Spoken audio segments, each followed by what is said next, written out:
tomado la molestia de venir hasta acá, dedicar una parte importante de su tiempo, su conocimiento. Hemos tenido personas realmente muy calificadas y creo que hemos podido todos aprender de ellos. Les quedamos profundamente agradecidos.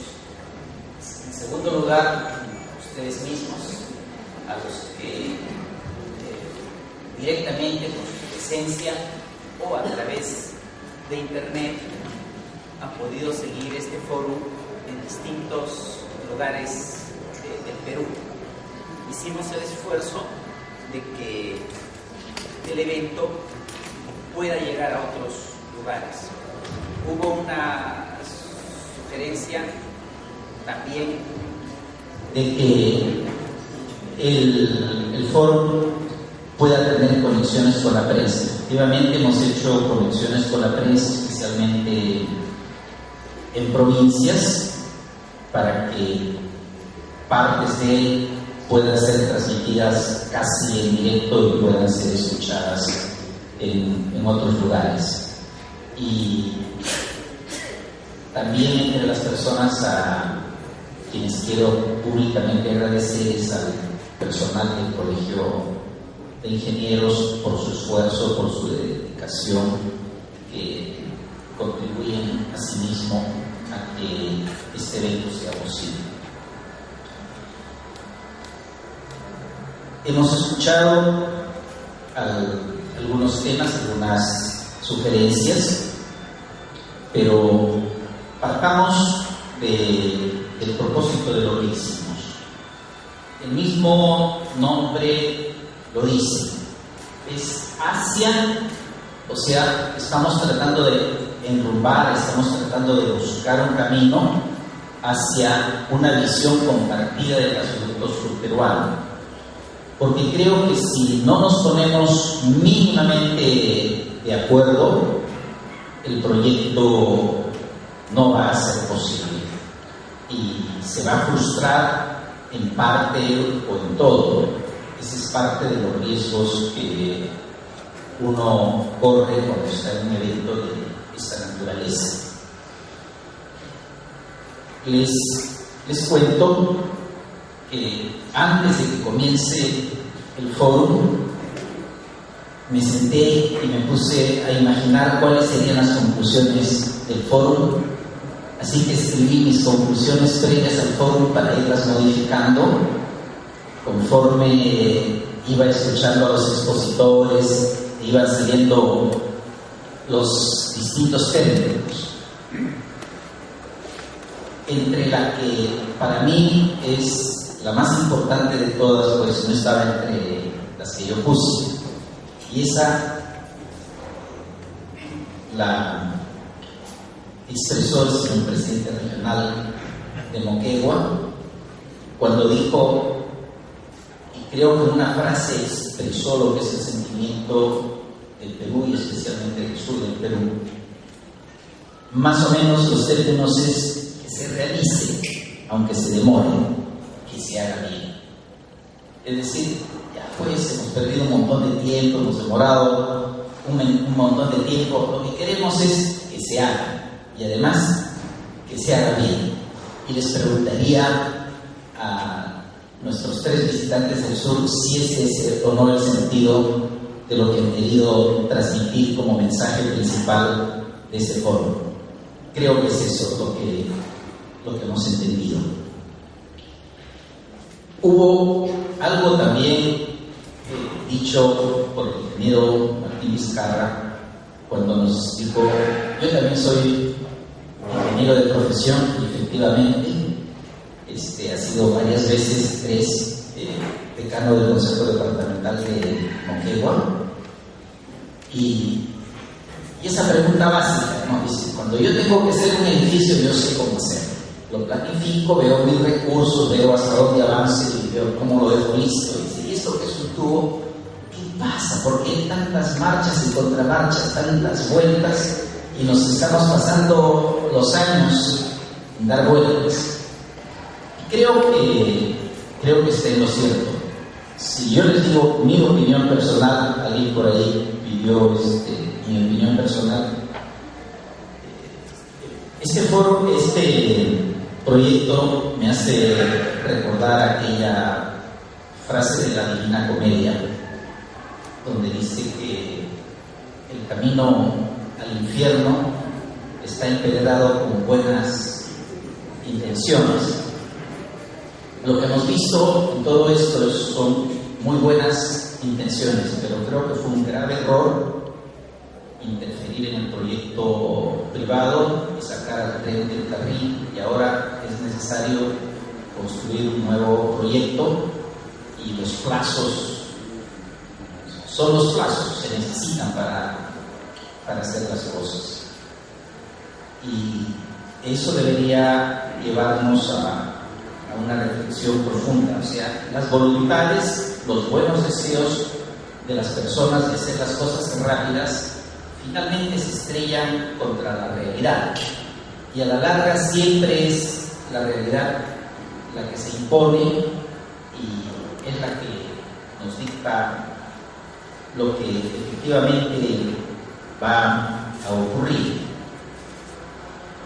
Si tomo la parte quizás más positiva de todo lo que hemos escuchado, de alguna forma está referida a lo que escuchamos ayer en la parte de la petroquímica, especialmente en la parte de la petroquímica del etano. El proyecto de por sí es beneficioso. El proyecto trae enormes beneficios. Si me olvido de la parte petroquímica, tiene beneficios muy importantes tan solo en la parte energética. Le da seguridad energética al país, le da solvencia energética al sur del país. Esa solvencia energética le permite un desarrollo por sí misma, por el solo hecho de existir energía barata, como ha pasado con el Perú desde que existió Camisea. Pero a todo eso, que de por sí es bueno, le agregamos una cualidad especial. Resulta que el gas de Camisea es especial. ¿En qué sentido? En que tiene un proporcionalmente altísimo contenido de etano.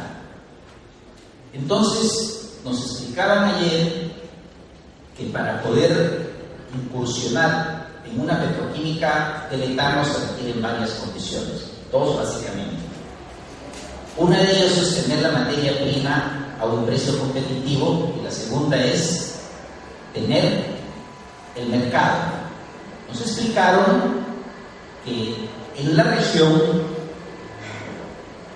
el etano sale de la gasolina, y si poníamos un precio en dólares, millón de BTU o gigajoule, como decía el ingeniero Luis Espinosa, estábamos hablando de por allí $25 el gigajoule o $25 el millón de BTU, en caso de la gasolina. Mientras que en el caso del Perú, ese etano comercializado dentro del gas natural se comercializa a menos de la quinta parte de ese precio. Por lo tanto, por costo de la materia prima, teníamos una ventaja muy importante. Ese era un primer elemento. El segundo elemento es que se requiere una masa crítica. Nos explicaron ayer que el proyecto óptimo sería más o menos de una dimensión de 85.000 barriles por día de etano, que equivaldría a una producción de 1.200.000 toneladas por año, y que era un buen rango ir desde 65.000 hasta esos 85.000.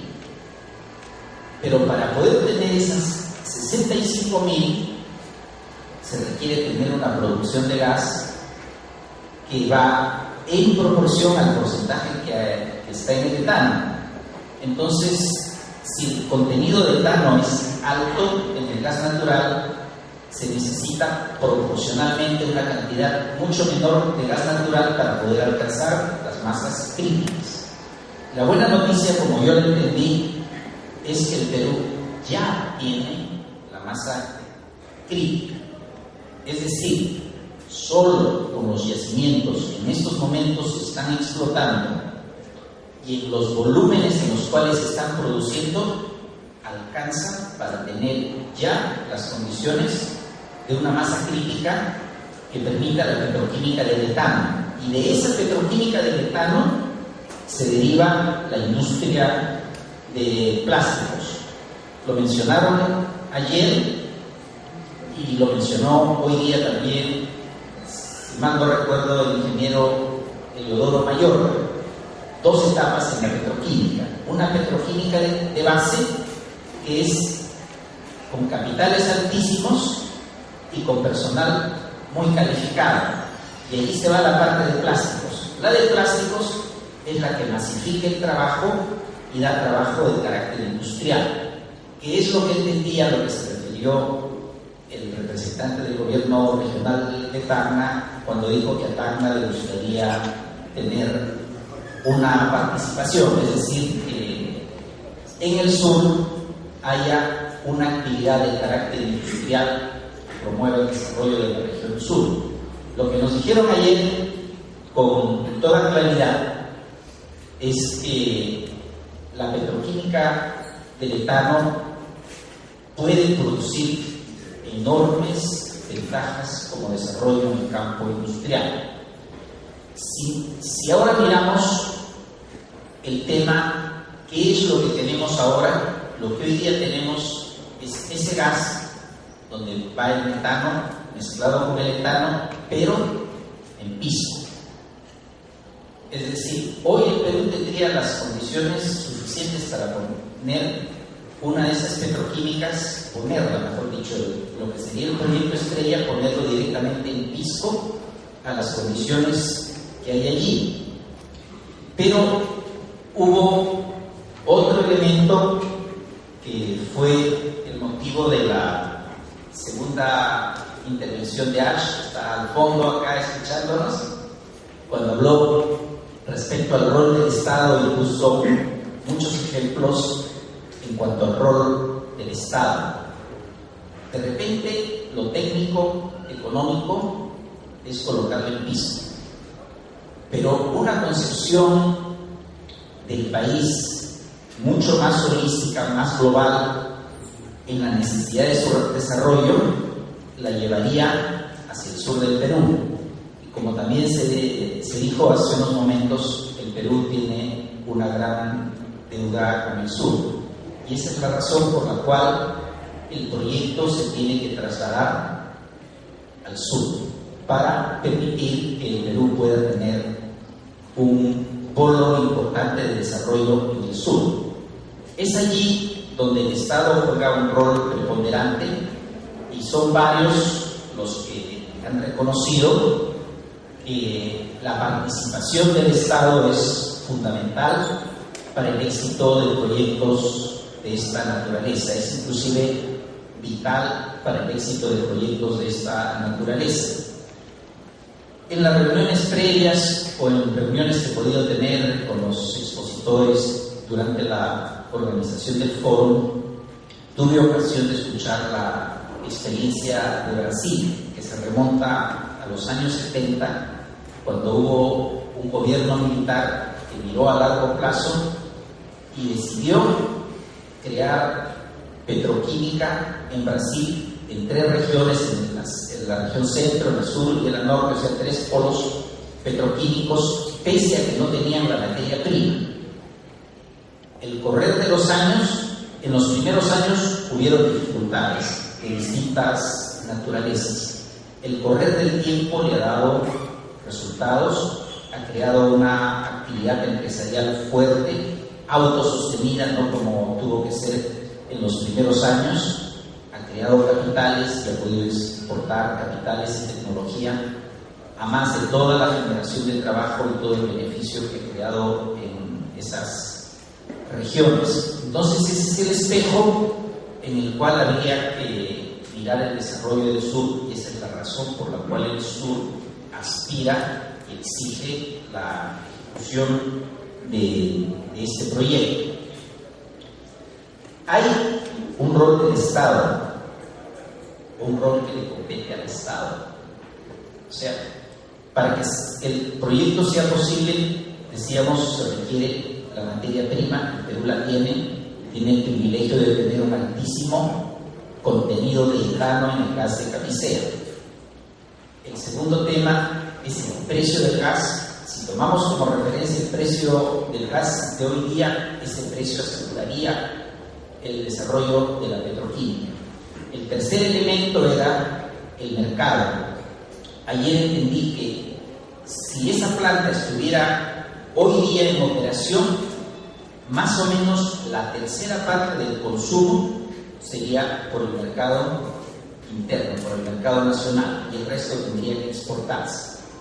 Pero, haciendo las cuentas, tomaría 5 años instalar el proyecto desde el momento en que se decide ejecutarlo hasta el momento que entra en operación. Entonces, si eso fuese hoy día, y eso es soñar, desgraciadamente, si eso fuese hoy día, el crecimiento de la demanda indica que la mitad de la producción sería consumida en el mercado interno, y para el resto del mercado, que eran los países vecinos, Chile, Ecuador, Colombia, donde se puede llegar perfectamente con precios competitivos y cubrir y colocar lo que resta, el otro 50% de la demanda. Pero en eso hay una tarea que le queda al Estado. El etano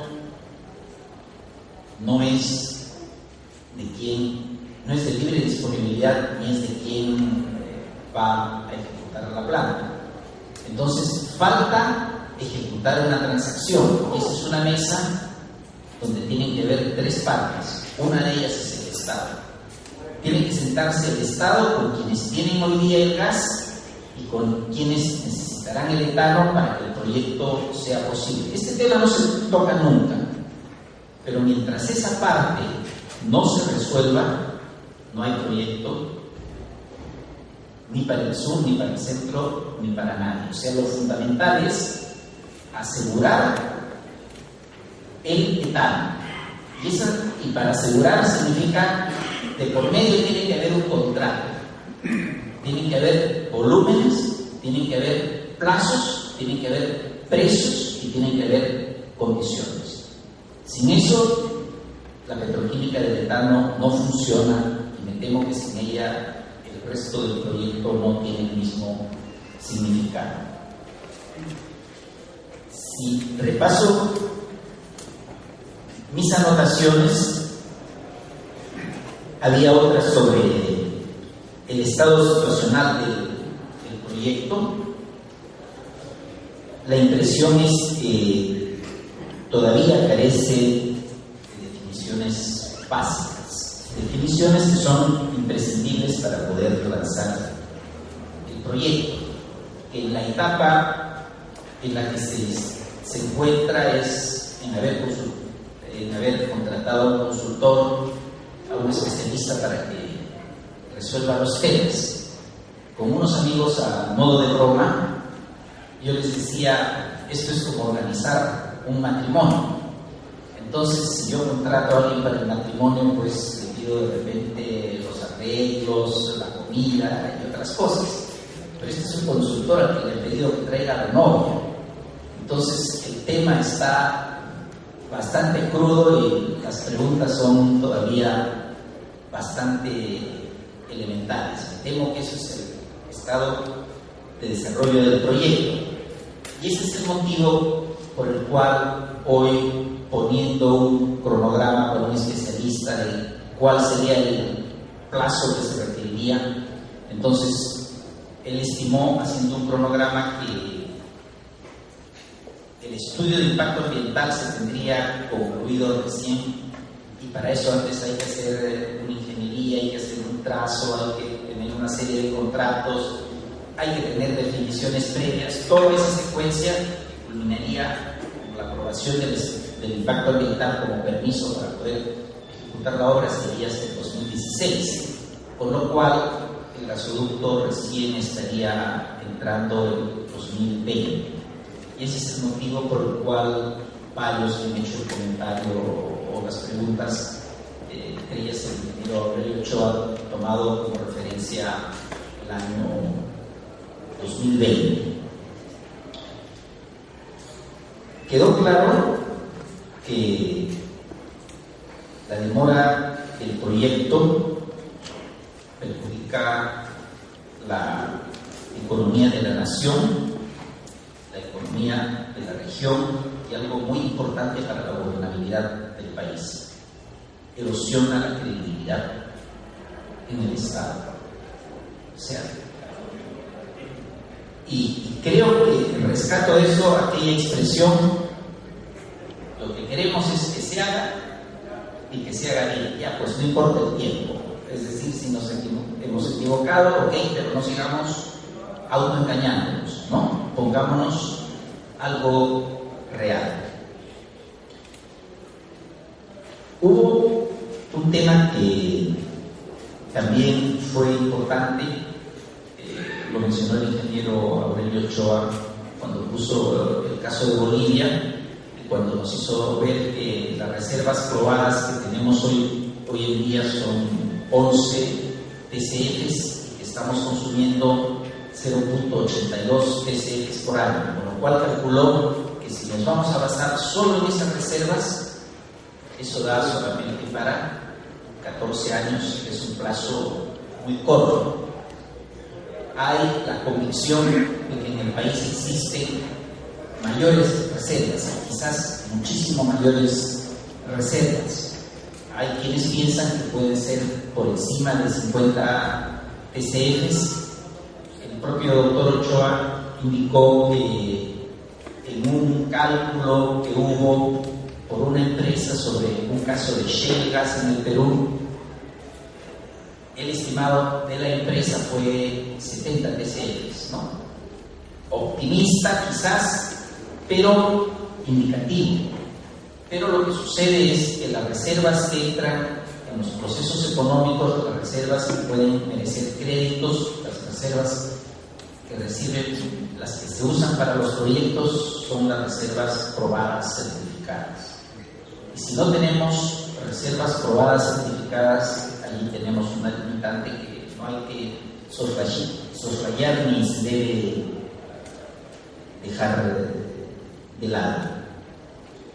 Respecto a beneficios, ayer Ash también mencionó el tema de las centrales de ciclo simple, las centrales de ciclo combinado, y con las de ciclo combinado se alcanzaba eficiencias del 60%. Pero indicó que con la cogeneración, con el uso del calor residual, la eficiencia del aprovechamiento se podría utilizar hasta un 80%. Y ese 20% adicional podría servir, por ejemplo, para desalinizar agua de mar. Si vinculamos generación termoeléctrica en el sur, y si recordamos que el sur del Perú, el norte de Chile, están entre las zonas más áridas del planeta, donde hay una enorme necesidad de agua, entonces hay un componente colateral que podría tener beneficios adicionales y, bueno, hay que estudiarlo, hay que cuantificarlo, hay que revisarlo y hay que mirar la técnica y la economía y saber si es que funciona de esta manera o no. Y un último punto colateral al tema, lo que dijo el ingeniero Daniel Cama cuando se refirió a la generación eléctrica, describió la problemática que tienen los proyectos eléctricos para su construcción. Entonces, para que alguien pueda construir un proyecto eléctrico y pueda bancar el proyecto, es decir, para que pueda tener el financiamiento del proyecto, salvo que se trate de una empresa enorme, para la cual el proyecto es una cosa pequeñita, pero en las empresas normales, en la mayoría de las que existen en el Perú, se requiere un contrato de largo plazo. Los contratos de largo plazo se han ido obteniendo, pues, Estado buscó una forma de viabilizarlos a través de las empresas de distribución eléctrica, forzándolas a tomar contratos de largo plazo. Es decir, la energía eléctrica siempre se va a necesitar, las personas siempre vamos a necesitar energía eléctrica, y más o menos los grandes consumidores consumen la mitad del total producido y la otra mitad, los pequeños consumidores, los consumidores residenciales menores, consumen la otra mitad. Entonces, con ese crecimiento a futuro, mediante contratos de compra de energía eléctrica a las generadoras, es que se está financiando la construcción de los proyectos termoeléctricos o de los proyectos de generación eléctrica en general. Pero la fuente parece agotada, como fuente de financiamiento parece agotada. No se olviden que el 100% que tiene el país, mitad es de grandes consumidores y la otra mitad es de pequeños consumidores. En el caso de los grandes consumidores, nadie puede hacer contratos de tan largo plazo. O sea, el mercado que uno puede comprometer en el país es solamente la mitad del mercado, pero la necesidad es del total del mercado. Entonces, mencionó que los proyectos de reserva fría que garantizan la recuperación de la unidad solo con el pago de la potencia y le compensan luego los costos variables era una forma de financiar los proyectos. Entonces también quería una forma adicional de financiar los proyectos eléctricos cuando se trataba de proyectos de gas natural. Creo que esos fueron los temas que hemos tratado y el resumen que puedo hacer de los puntos que serán considerados dentro de las conclusiones. Dos temas adicionales. Uno, me hicieron recordar el rol de los colegios profesionales. Me emplazaron, ¿no? A que cumpla con el rol de los colegios profesionales. Yo comparto plenamente la necesidad de que los colegios nacionales, que está expresado así en la ley que creó el Consejo de Decanos de los Colegios Profesionales, que viene del año 2008. Entonces, los colegios profesionales tienen la obligación de expresarse sobre los temas de su especialidad, de su profesión.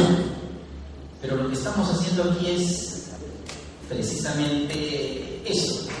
O sea, la meta que tenemos es tocar temas de la vida nacional que corresponden o que están vinculados al ejercicio de la ingeniería. Queremos discutirlos así, incluso con conexiones a otros lados del país, en sus aspectos técnicos, en sus aspectos profesionales, para que la institución tenga una posición respecto a esos temas. Entonces, estamos cumpliendo con el ofrecimiento, eso es parte del ofrecimiento. Habrá un siguiente tema que sea sobre Petroperú. Hemos conversado con Petroperú, que quiere tocar el tema de petróleo, el tema de hidrocarburos. Y